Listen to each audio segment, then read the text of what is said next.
कुछ चीजें हैं जो तुमसे कहनी है, क्या पता जिंदगी के किस मोड़ पर काम आ जाए। हर दिन कोई एक नया किस्सा लेकर आएगा, तुम्हें एक नई बात कह के जाएगा। तुम लड़की हो, इतनी जोर से मत हंसो, बाहर जा रही हो, थोड़ा तो मेकअप करो, रोज इतनी फोटोज पोस्ट मत करो, इतनी लड़कों की दोस्त मत बनो। जब तुम सपने देखोगी तो बहुत सवाल उठेंगे। कोई तुम्हारे लिए गाड़ी का दरवाजा खोलेगा तो कोई अपने दिल का दरवाजा बंद भी करेगा।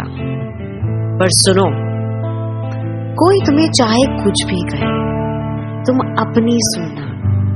कभी लगे कि दुनिया के लगाए सारे इल्जाम और पाबंदियां सही हैं, फिर भी तुम अपने सपनों को चुनना। तुम अबला नहीं, रानी नहीं, अप्सरा हो। अपने खुद के उसूल बनाओ। दुनिया वाले तो तुम पर हमेशा उंगली उठाएंगे ही, हर मोड़ पर 100 सवाल साथ लेकर आएंगे ही, पर तुम अपनी उम्मीद के पुल को डगमगाने मत देना। हाँ, और एक और बात, प्यार को कभी अपनी कमजोरी मत समझना, वही तुम्हारी सबसे बड़ी ताकत है।